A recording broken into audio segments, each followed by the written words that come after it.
There's something in the heart of God that He always wants to meet with His people. And that's exactly what He did in what we know of as the Tabernacle. My name is Chris Montgomery, pastor at Fraser Church, and thank you for joining us on this 8-week journey as we learn how to enter His presence.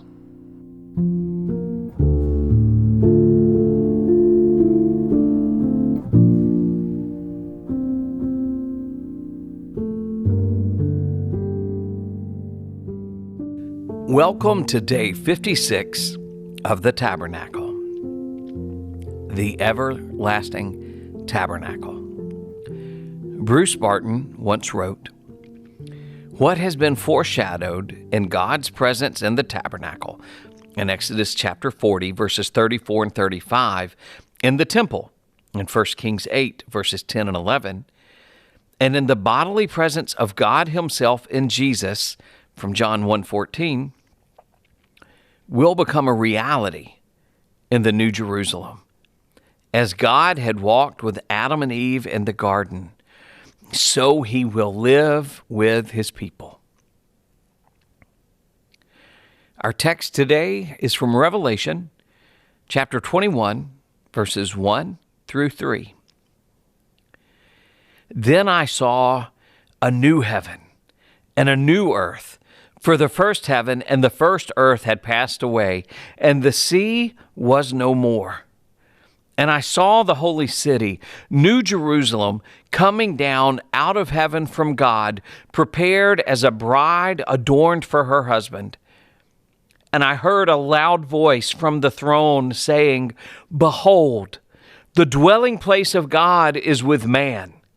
He will dwell with them, and they will be His people, and God Himself will be with them as their God.'"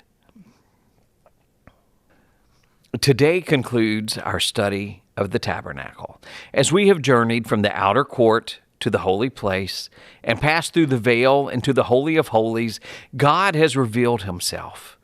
The bronze altar shows the sacrifice required for the cost of sin, while the bronze laver reveals the cleansing needed to stand in God's presence.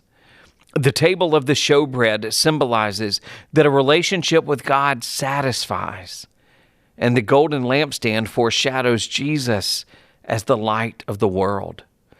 The altar of incense speaks of prayers offered up to God. The Ark of the Covenant and the mercy seat both picture God's special blessing of meeting with His people. On each step of our journey, we have been reminded that God meets personally with His followers. During our time together, we have also understood that the Old Testament tabernacle was a temporary structure that foreshadowed a future reality. One day, God will permanently dwell with every believer. John writes of this future reality in Revelation 21. Robert Mounts expounds specifically on Revelation 21:3. "The voice from heaven declares that the dwelling place of God is with people, and that He will live with them. The Greek word for tabernacle, skene, is closely related to the Hebrew Shekinah, which was used to denote the presence and glory of God. In the wilderness wanderings, the tabernacle or tent was a symbol of the abiding presence of God in the midst of His people. In the fourth gospel, John writes that the Word became flesh and tabernacled among people so that they saw His glory, the glory of the one and only.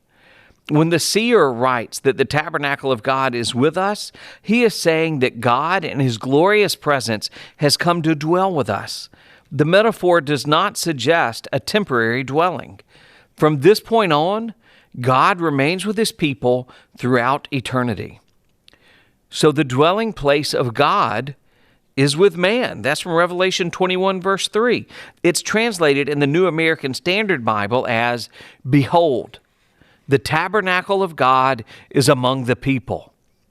In the Old Testament system, only the high priest could enter the Holy of Holies and encounter God.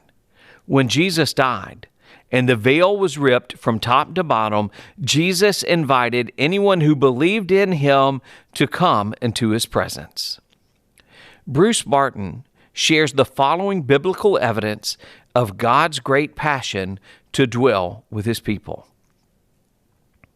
The presence of God among his people fulfills all the longing of the entire Bible. The Old Testament prophets had foreseen this great day. From Exodus 6, verse 7, I will make you my own special people, and I will be your God. From Leviticus chapter 26, verses 11 and 12, I will live among you, and I will not despise you. I will walk among you. I will be your God, and you will be my people. From Deuteronomy 7:6, for you are a holy people who belong to the Lord your God. Of all the people on earth, the Lord your God has chosen you to be his own special treasure. From Jeremiah 31, verses 33 and 34, I will put my laws in their minds, and I will write them on their hearts. I will be their God, and they will be my people. Everyone, from the least to the greatest, will already know me. And from Ezekiel chapter 37, verse 27, my dwelling place will be with them. I will be their God, and they will be my people. From Zechariah 8, verse 8, I will bring them back to live in Jerusalem. They will be my people, and I will be faithful and righteous to them as their God.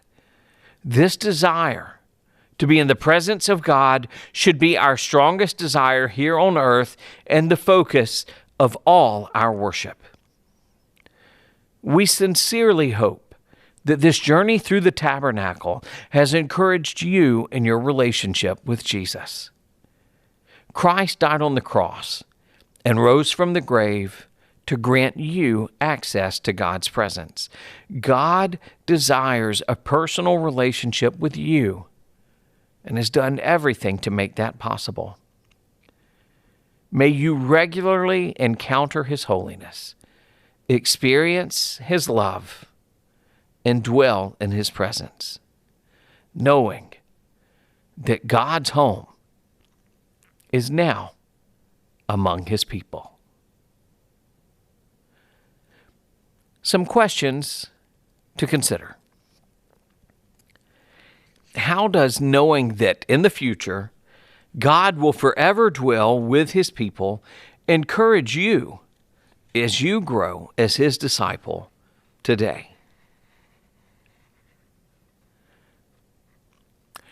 I once heard the statement, God wants to make your heart his home. What are your thoughts on that statement? And finally, in what ways has this journey challenged you in your relationship with Jesus? Thank you for joining us. Have a great day.